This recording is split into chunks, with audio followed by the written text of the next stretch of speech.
ప్రభుని యేసుక్రీస్తు నామంలో మిమ్మల్ని అందరినీ ప్రేమతో ఆహ్వానిస్తూ ఉన్నాను.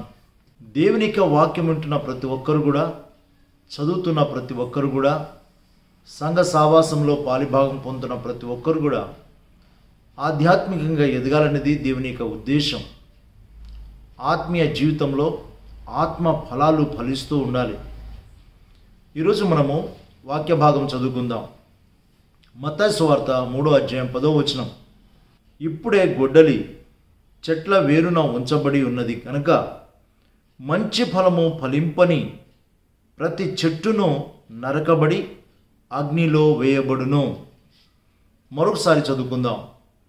ఇప్పుడే గొడ్డలి చెట్ల ఏరున ఉంచబడి ఉన్నది కనుక మంచి ఫలము ఫలింపని ప్రతి చెట్టును నరకబడి అగ్నిలో వేయబడును.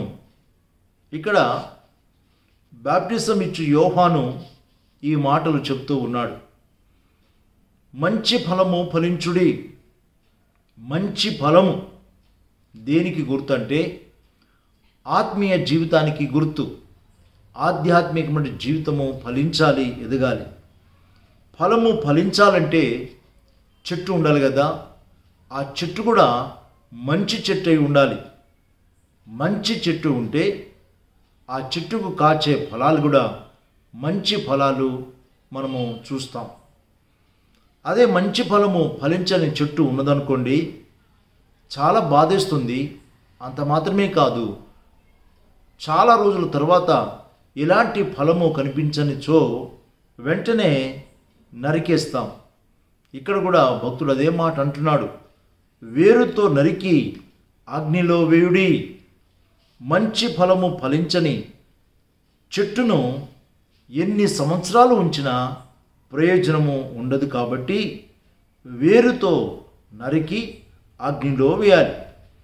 మంచి ఫలము ఉంటే మంచిది, లేదంటే అగ్నిలో వేయబడుతుంది. గమనించండి ప్రియులారా. దీని విషయంలో మనము ఇంకెక్కువగా తెలుసుకోవాలంటే లూకా భక్తుడు ఏం రాశాడో చూద్దాం. లూకా సువార్త 13వ అధ్యాయము 6 నుండి 9 వరకు చూసినట్లయితే ఇక్కడ కూడా ఒక వ్యక్తి 3 సంవత్సరాలుగా ఆ చెట్టు మీద కాయల కొరకు ఎదుగుతూ ఉన్నాడు. కానీ ఇలాంటి కాయ పండు కనిపించలేదు. కాబట్టి ఆ చెట్టును నరికివేయము అని యజమానుడు అంటాడు. అప్పుడు ఆ తోటమాలి అంటాడు, ఏమంటాడంటే, ఈ సంవత్సరం కూడా ఉండనిమ్ము, అది ఫలించినా సరే లేని ఎడల నరికివేయము. అది ఫలించని ఎడల నరికివేయము. ఆ తోటమాలి ఎవరు ప్రియులరా? ఆ తోటమాలి యేసుక్రీస్తు ప్రభువారికి సాదృశ్యం. అవును, ఈ రోజు వరకు మనము బ్రతికి ఉన్నామంటే, ఈ రోజు వరకు మనము చలించుచున్నామంటే కేవలము మన పక్షంగా మన ప్రియ ప్రభు విజ్ఞాపన ప్రార్థన చేస్తూ ఉన్నాడు. ఆ ప్రార్థనే మన ఆయుష్కాలాన్ని పెంచుతూ ఉంది. మనము ఫలించాలని, ఆధ్యాత్మిక ఫలాన్ని ఇవ్వాలని, ఆత్మ ఫలము ఫలించాలని ప్రభు మన పక్షంగా విజ్ఞాపన ప్రార్థన చేస్తూ ఉన్నాడు. ఓ నా ప్రియ సహోదరుడా, నా ప్రియ సహోదరి, నీ జీవితంలో ఆత్మ ఫలాలు ఉన్నాయా? ఆత్మ ఫలము 5 గలతీ 5:22లో మనం చూస్తాం. ఆ ఫలము మనం ఫలించాలి. మనలో ప్రేమ ఉండాలి, దయ ఉండాలి, జాలి ఉండాలి. అన్నీ కూడా మనము ఇతరులకు ఆశీర్వాదకరంగా మనం జీవించాలి. ఒక ఆధ్యాత్మిక జీవితం మనం జీవించినప్పుడు అనేకులు మన చేత వారు కూడా సత్యాన్ని తెలుసుకుంటారు, ఆత్మ ఫలము ఫలిస్తారు. మన జీవితాలు అలా ఉన్నాయో లేవో ఒక్కసారి వాక్యపు ఎలుగులో మనం పరీక్షించుకొని ఆత్మ ఫలము ఫలించడానికి ప్రయత్నం చేద్దాం. ఆత్మ ఫలాలు ఫలించడానికే దేవుడు మనలను రక్షించుకున్నాడు. అలాంటి గొప్ప కృప పరిశుద్ధాత్మ దేవుడు మనకందరికీ దయచేయునుగాక.